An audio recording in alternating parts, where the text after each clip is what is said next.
मतलब आप लोग सुन रहे हैं, वीडियो को देख रहे हैं। ठीक है, आज हम आपको आपकी अलजेब्रा का एक नया चैप्टर लेकर बताएंगे। क्या बताएंगे, क्या समझेंगे हम आप लोग मिल करके। आप कम जानते हैं क्या, आप बहुत जानते हैं। ठीक है, हम और आप ये दोनों लोग मिल करके इस चीज को समझने का प्रयास करेंगे। अब क्या समझेंगे, आपके बोर्ड में लिखा हुआ है अंक गणितीय श्रेणी, अरिथमेटिक प्रोग्रेशन। अब ये अरिथमेटिक प्रोग्रेशन क्या है, आप वहां पर देख रहे होंगे 4 पंक्तियां हैं, 1 5 9 13, 1 4 9 16, 1 3 5 7 9, 2 4 5 6 7 एंड 9। अब इसमें एक क्रम होगा, एक तारतम्य होगा, एक कंटिन्यूटी होगी।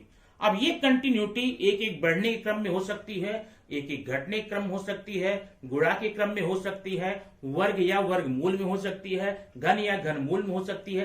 कुछ ना कुछ तो इसमें रीजन होगा, एक श्रृंखला होगी, एक श्रेणी होगी, एक नियम होगा। अगर ऐसा नियम हमको इन सब लाइन में मिल जाता है, आप बोलिए हाँ भाई ये अरिथमेटिक प्रोग्रेशन है, अंक गणितीय श्रेणी, अंक गणितीय श्रृंखला है। और अगर आपको कोई नहीं मिलता है, कोई ऐसा नियम नहीं मिलता है, आप बोलिए यह अंक गणितीय श्रेणी नहीं है। आइए देखते हैं, अच्छे से समझ में आएगा इसको। अब सबसे पहले आप यहां देखिए, पहले लाइन में 1 है, 5 है, 9 है, 13 है। ये आपके बढ़ते हुए क्रम में है। अब बढ़ते हुए क्रम में है, या तो पहाड़ा करके देख लीजिए, ठीक है, या फिर जोड़ करके देख लीजिए, यही होगा अगर बढ़ रहा है तो। अब 1 एंड 5, 1 5 जा 5, 5 5 जा नहीं, पहाड़ा नहीं है, बढ़ते देखते हैं। 1 5 में कितने के डिफरेंस है, कितने का अंतर है, 4 का। 5 4 में कितने का है, 5 9 कितने का है, 4 का। 9 13 कितने का है, 4 का। इसका मतलब ये जो श्रृंखला है 4 4 4 4 करके आगे बढ़ रही है। माने ये इतने एक सर्टेन नियम है, इसमें कुछ भी अलग नहीं है। यहां से यहां आने में 1 to 5 जाने में 4 स्टेप्स हैं, 5 to 9 में 4 है, 9 to 13 में 4 है। इसका मतलब आगे भी जो नंबर्स आएंगे वो 4 के डिफरेंस पर होंगे। मींस नेक्स्ट 17 हो जाएगा, नेक्स्ट 21 हो जाएगा। आप 2 3 का नियम देख करके आगे बढ़ा सकते हैं। आइए देखते हैं नेक्स्ट फिगर में 1 4 9 6। अब ये देखिए बढ़ रहा है, 3 का अंतर है, यहाँ 5 का अंतर है, यहाँ पर तो 7 का अंतर है, नहीं अंतर नहीं चले। अब देखेंगे, ये देखिए अगर ध्यान देखें, 1 का वर्ग है 1, 2 का वर्ग है 4, 3 का वर्ग है, यहाँ पर 4 का वर्ग है। मतलब इसमें भी एक तारतम्यता है, ये भी अंक गणितीय श्रृंखला है। चलो 1 3 5 7 9, इसमें देखिए 2 2 का डिफरेंस है सब में, ये भी अंक गणितीय श्रृंखला है। इसमें देखिए यहाँ 2 2 का अंतर है, लेकिन यहाँ 1 का अंतर है, जोड़ो मत देखो। 2 दूनी 4 है, 4 दूनी 5 नहीं होता है, मतलब इसमें अंक गणितीय श्रृंखला नहीं है। अब आगे अगर पहले तो आपको डिसाइड करना है कि इसमें अंक गणितीय श्रृंखला है या नहीं है, ठीक है। अब वो कैसे डिसाइड करेंगे, हम आपके बुक का एक एग्जांपल लेते हैं, उसमें आप बताना है कि अंक गणितीय श्रृंखला है कि नहीं, और आगे के 2 और आपको ऐड करने हैं। ये देखिए 2 4 6 8, 2 है, 4 है, 6 है, 8 है। अब इसमें आप जैसे मैं आगे 2 और बनाना है, मैंने आपको जो एग्जाम्पल दिया था उसमें सीधे बता दिया था कि आप देख कर बता सकते हैं अंक गणितीय श्रृंखला है कि नहीं है, ठीक है। इसमें बताना नहीं है, करके देखना है। अब कैसे कर देखना है, देखिए यहाँ पर सबसे पहले आप इसको बोलते हैं पद, पहला पद, दूसरा पद, तीसरा पद, चौथा पद, आगे ऐसे 5वां 6वां होता जाएगा। पद को बोलते हैं टर्म, और टर्म दिखाएंगे टी से, स्मॉल टी। तो पहला टर्म T1 है, दूसरा टर्म ये T2 है, ये तीसरा टर्म है T3 है, ये चौथा टर्म है T5 है। आगे जितना आता जाएगा बनाते जाओगे। तो T1 पहला टर्म कितना है, 2 है, T2 कितना है, 4 है, T3 कितना है, 6 है, और T5 कितना है, 8 है, ठीक है। तो आपने ऐसे T1 T2 T3 निकाल लिया। ध्यान देना, पहला पद, दूसरा पद, तीसरा पद। अब आपको इन दोनों टर्म्स के बीच में आपको डिफरेंस निकालना है, डी। देखिए तो डी निकालते कैसे हैं, ध्यान देना। डी निकालने का तरीका होता है नेक्स्ट टर्म से बैक का टर्म घटा के देख लो। फर्स्ट में से सेकंड नहीं, सेकंड में से फर्स्ट, क्योंकि बढ़ रहा है ना। तो सेकंड का तो डी बराबर कितना हो जाएगा, T2 माइनस T1, ध्यान है T2 minus T1, T2 minus T1 equal to 4 minus 2 equal to 2, ठीक है। अब हम फिर डी निकालेंगे। अगला डी कैसे निकालेंगे, अभी आपने T2 में से T1 निकाला, अब की T3 में से T2 निकालिए, T3 minus T2 equal to 6 minus 4 equal to 2।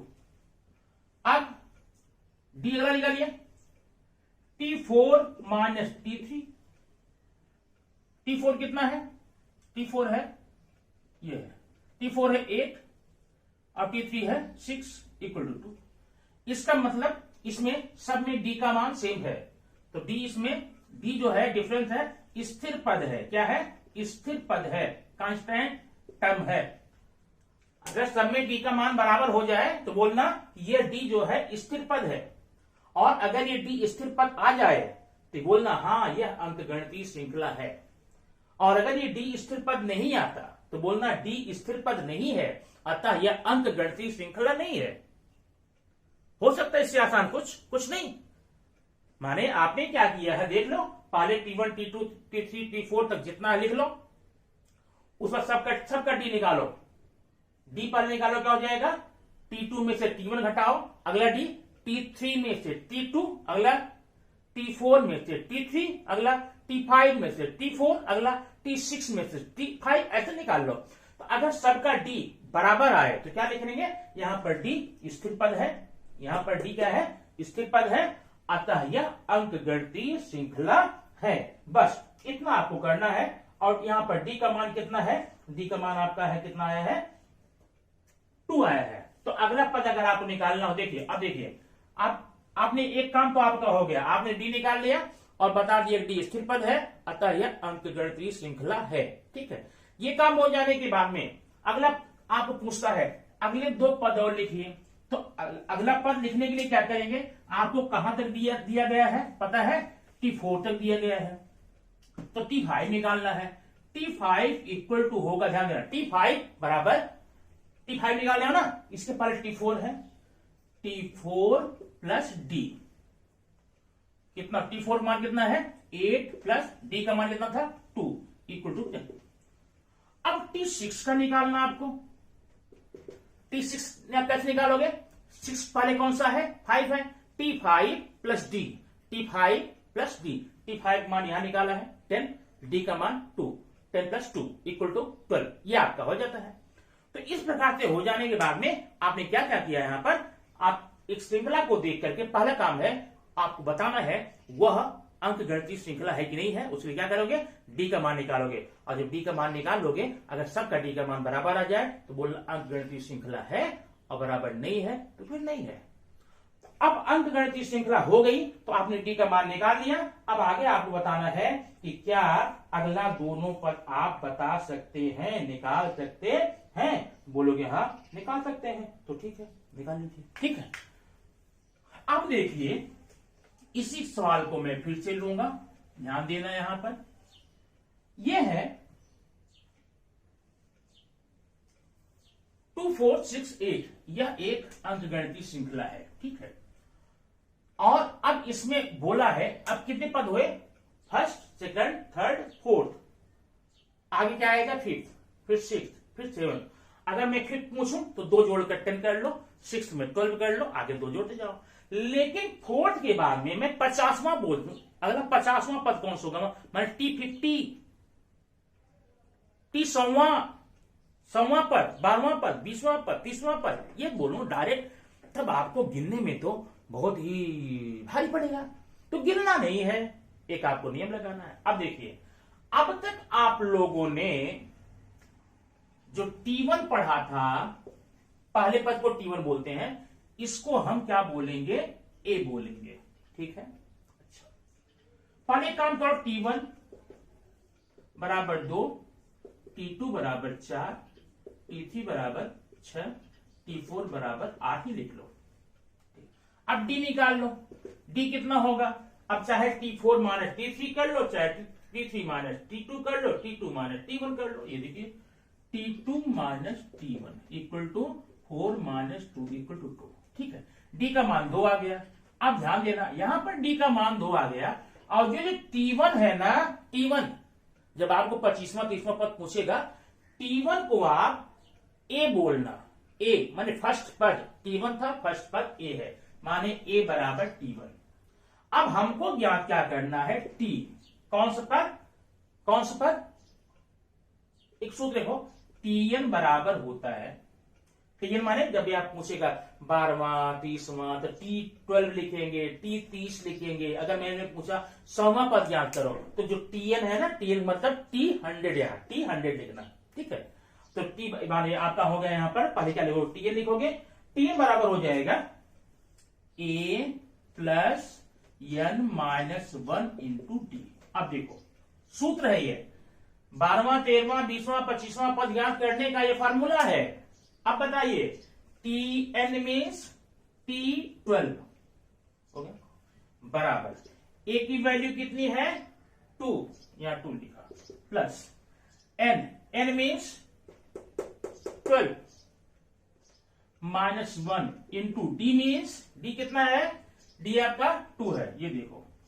अब ये हो गया 2 प्लस 12 माइनस 1 मीन्स 11 2 या 22 तो इक्वल टू 24। आपको T12 का मान 24 आ गया। इस प्रकार से इसके प्रश्न को भी आप बड़े ही आसानी से सॉल्व करके नंबर ले सकते हैं, और ये क्वेश्चन आपके कम से कम 2 मार्क्स से आते हैं, ठीक है। तो इस प्रकार से अंकगणितीय श्रृंखला में आपने ये देख लिया कि हम कैसे प्रश्नों को हल करके कैसे हम अंकगणितीय श्रृंखला है कि नहीं ये पता लगा सकते हैं।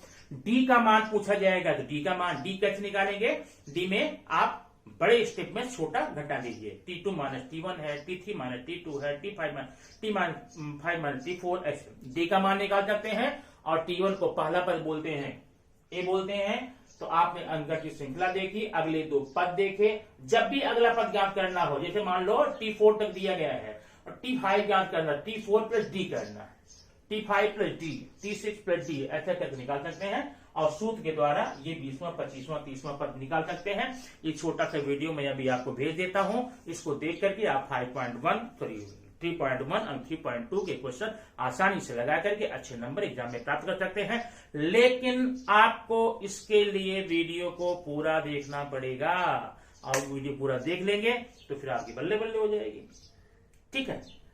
और एक बात ध्यान रखिए, दुनिया का कोई वीडियो हो वो आपको तब तक कोई लाभ नहीं देगा जब तक आप उसे देखेंगे नहीं।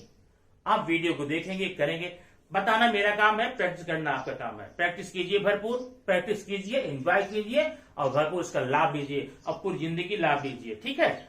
और आपकी जितने भी कॉम्पिटिटिव एग्जाम्स होते हैं, एसएससी के, रेलवे के, बैंक रिक्रूटिंग के, रेलवे बोर्ड के, सब में ये मैथ्स के पोर्शन में अंकगणितीय श्रृंखला आपको आती है। थोड़ा सा उसका और हायर लेवल रहता है, एक वीडियो बना के मैं उसको आपको दे दूंगा, आप अच्छे समझ जाएंगे। तब तक इससे आप अभ्यास करके कंफर्म कीजिए। फिर अगले वीडियो में मैं आपको एक दूसरा बहुत बढ़िया सा वीडियो देने वाला हूं। Okay, thank you, bye, wait for next video.